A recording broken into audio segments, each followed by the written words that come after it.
G'day guys, Leigh, Diprose here from fstoplounge.com. Today we're just discussing the new Sony, the 7A and the 7AR. I said that right, didn't I?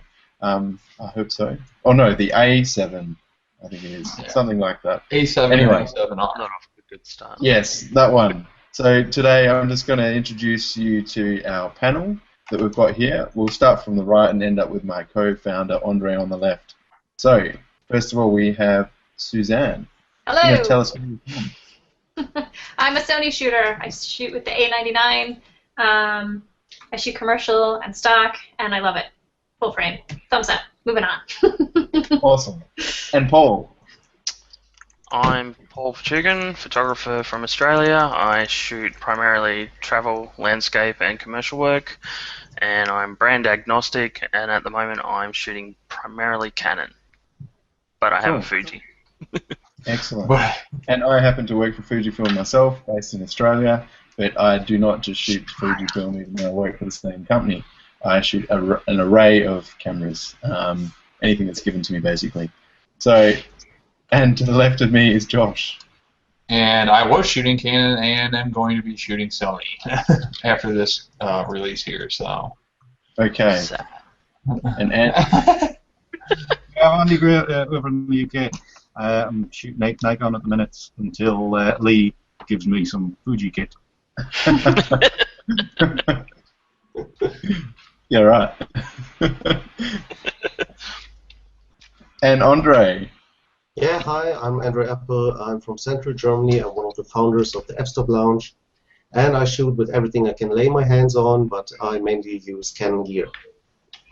Fantastic. All right, so to kickstart us, I'm going to pass this conversation off to the Sony experts. We might just start with Josh, who has a good insight on the new features. So do just run through a couple of the features and the standout features for you.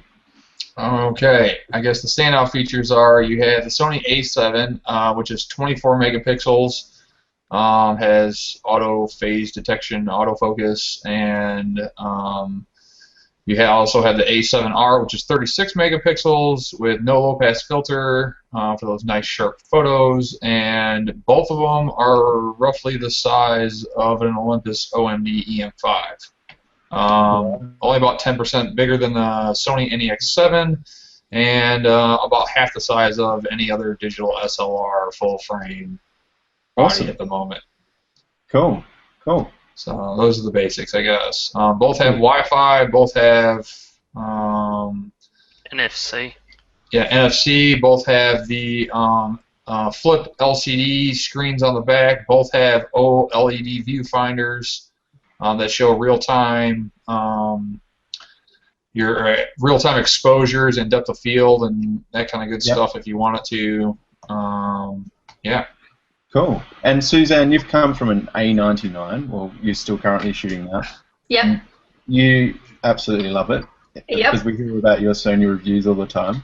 But for you, based on those specifications, what's the sort of standout feature that you like about this new camera? When I travel and I'm out and about with my camera, I find the most difficult thing is how much gear to bring with me and how much is it going to weigh. Yeah. And if the body itself was smaller and weighed less, it would hurt my shoulder a lot less when I'm out. I was actually really tempted when the first Nex came out. At the time I was shooting with the A77, so I wasn't full frame. And I would have been really interested in going to that camera. However, I made the leap to the A99, full frame, love it, but it is still quite big, quite bulky, and quite heavy. Right. But the new camera we're talking about now would be really tempting to have as a travel and walking around camera. And you've got the flip screen, so you can do your selfies as well. So. Well, yeah, you don't ever want to forget about that, so that you can see the LCD screen from the front. Yes. Boom. It's and Paul, awesome. Paul, you've been shooting a lot as well. After yourself, I'm going to jump to Andy as well and get both you. You're both Canon shooters. You're a Canon shooter, aren't you, Andy? No, he's a Nikon. Nikon. Okay. Well, let's hear it from the Canon side, being Paul, and then we'll hear it from the Nikon side, being Andy. Why would you jump ship and move to Sony, or why would you stay with Canon? What don't you like about the Sony? The Sony looks really cool. I'm looking at the specs and I'm like, that is a sweet camera. Like everything about it is cool. I love the lenses, the focusing. What I don't like is I do a fair bit of crazy, midnight star shooting, and then the viewfinder just would ruin your night vision immediately. So I probably have a preference for something with a mirror rather than mirrorless, personally. And the other thing I would find awkward with it is I have really big hands, so when I'm using a Canon, like, it sits nicely, or a Nikon for that matter, or Phase 1 if you guys want to talk. If they're listening. I've used a Phase 1 and it sits really nicely in these hands.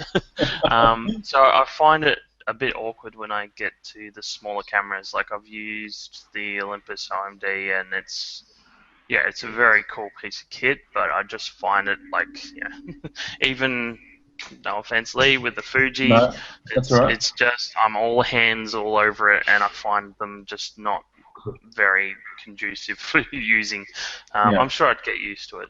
I should have sent you the grip. I'm sorry, Paul. Oh yeah, and there's a grip though. I don't know if you guys noticed, but there is a grip available for this. Awesome. I've seen some Does the pictures grip that make have grip. it wider, or does it just, is it a Taller, battery it grip? looks like. Yeah, it just makes it taller. You just turn it straight room.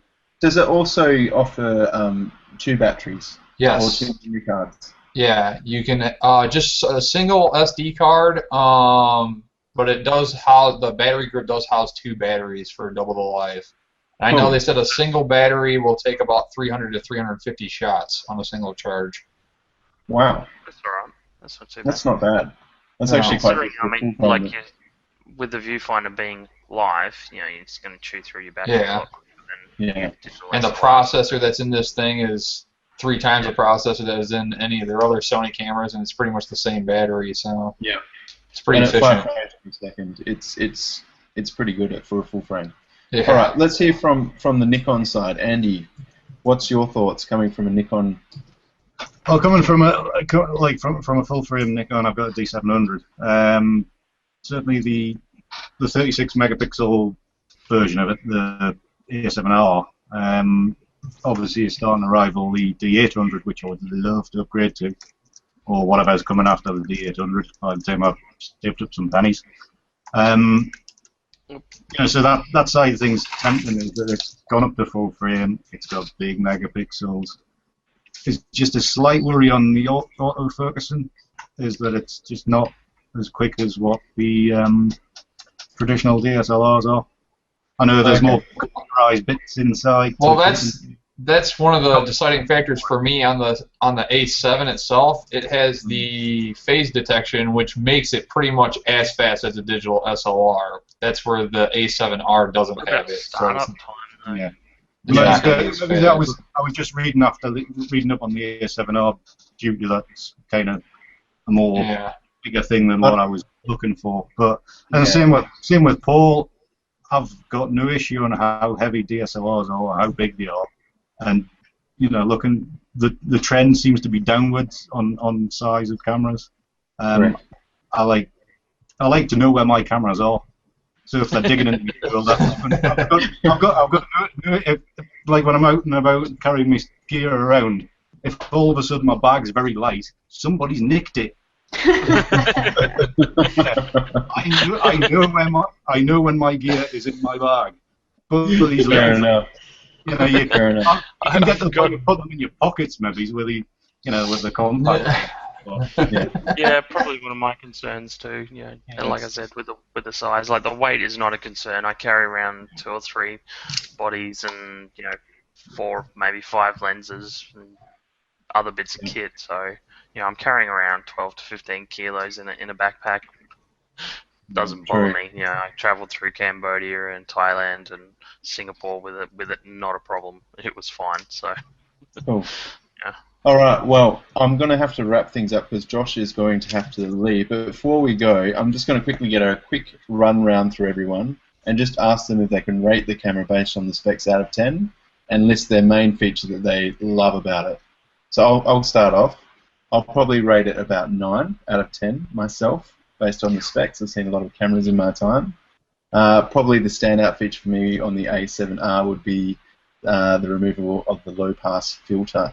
So there's no optical low-pass filter, so you should get a much crisper image. And Suzanne? Well, I think we already know me. I like that it's a bit smaller. She likes the brand. A bit lighter. But it's also still full frame. So I would give it, I haven't worked with it.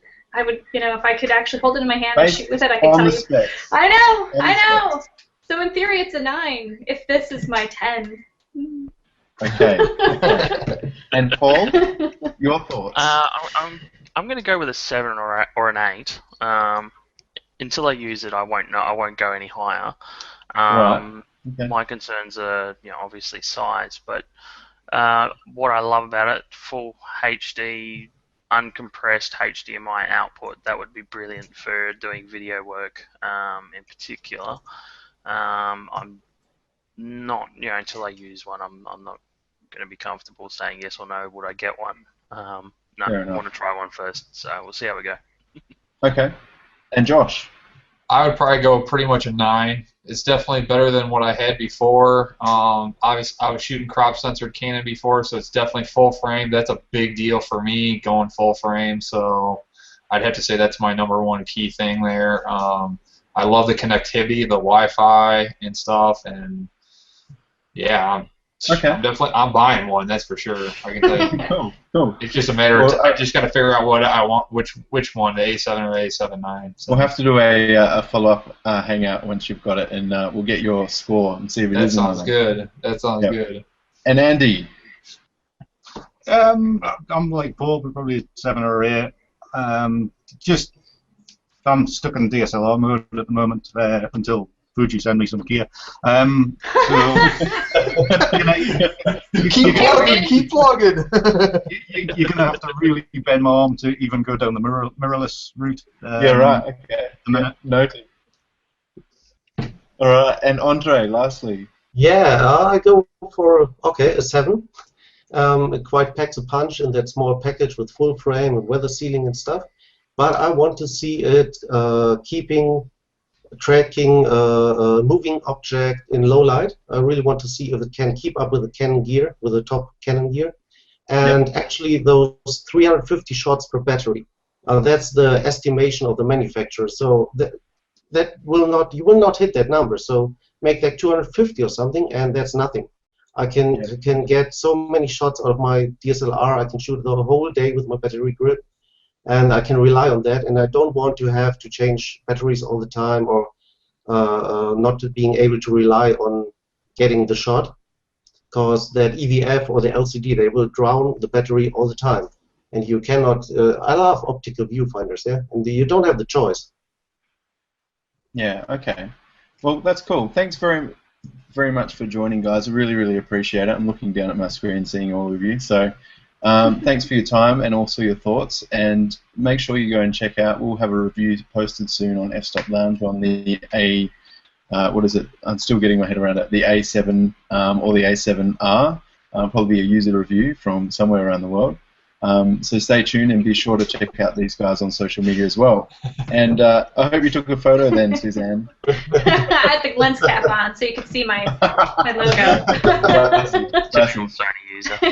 Yeah, well on that note, we'll end it there. Thanks guys, and we'll see you next time. See you guys. See ya.